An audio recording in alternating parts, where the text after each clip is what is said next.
Olá, bem-vindo ao quadro. Nas últimas aulas, começamos a ver os tipos de caule. Nós vimos que os caules podem ser aéreos eretos, como, por exemplo, os troncos, os estipes, os colmos e o haste.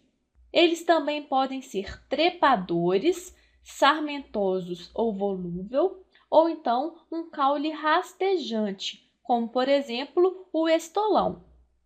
Nessa aula, nós vamos continuar a classificar os caules, mas agora vamos analisar caules que são subterrâneos. Os caules subterrâneos se desenvolvem abaixo da superfície terrestre e existem três tipos principais de caules subterrâneos. Vamos explicar cada um deles. O primeiro tipo de caule subterrâneo que eu quero mostrar são os rizomas. Os rizomas são caules que ficam abaixo da superfície do solo.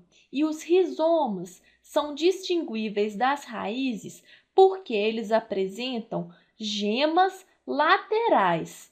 Se você relembrar a nossa aula sobre morfologia externa do caule, irá ver que as gemas laterais fazem parte do caule e não da raiz. Nós já falamos de rizoma nas aulas sobre pteridófitas, porque o rizoma é encontrado nas samambaias, que são pteridófitas. Além da samambaia, outra planta que apresenta rizoma e que eu quero destacar aqui é a bananeira. Aquela parte aérea que nós vemos são, na verdade, folhas. O caule da bananeira está no interior do solo. Uma única vez na vida de uma bananeira, um ramo caulinar cresce para fora do solo. Esse ramo fica dentro do conjunto de folhas e em seu ápice é formada a inflorescência que irá originar o cacho de bananas. Então, nós temos aqui o rizoma, que é um exemplo de caule subterrâneo, que pode ser encontrado nas samambaias e nas bananeiras. Em algumas plantas, o rizoma, que é um caule subterrâneo, pode acumular substâncias nutritivas. Essas substâncias nutritivas ficam armazenadas em tecidos específicos, que são os parênquimas de reserva. E para relembrar, os parênquimas são tecidos de preenchimento. Porém, esses tecidos também podem armazenar substâncias, como, por exemplo, o amido, que fica armazenado no parênquima amilífero. Então, aqui eu já representei o rizoma, as raízes e as folhas dessa planta. E como eu falei, esses rizomas começam a armazenar substâncias nutritivas em pontos específicos.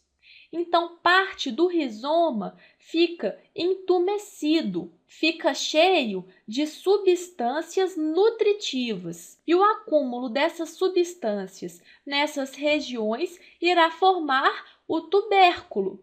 E um exemplo de caule do tipo tubérculo é a batata inglesa, que é aquela batata que você conhece, que é um dos alimentos mais consumidos no mundo inteiro.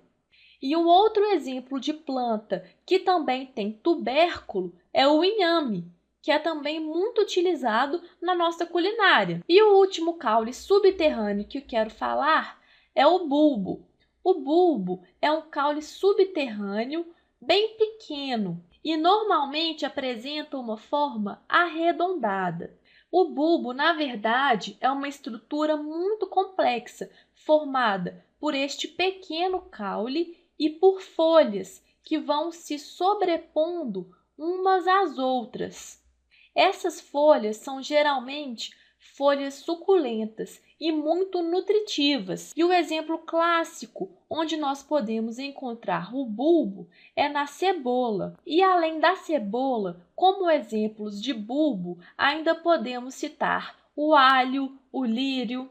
Então, nós temos aqui o bulbo, que é formado por um caule subterrâneo bem pequeno e folhas modificadas. Essas folhas são modificadas porque muitas vezes apresentam reservas nutritivas. E na parte inferior do bulbo, nós encontramos raízes. Fechamos aqui então com 3 exemplos clássicos de caule subterrâneo: o rizoma, o tubérculo e o bulbo. Na próxima aula, vamos ver um pouquinho sobre caules aquáticos. Não perca, até lá!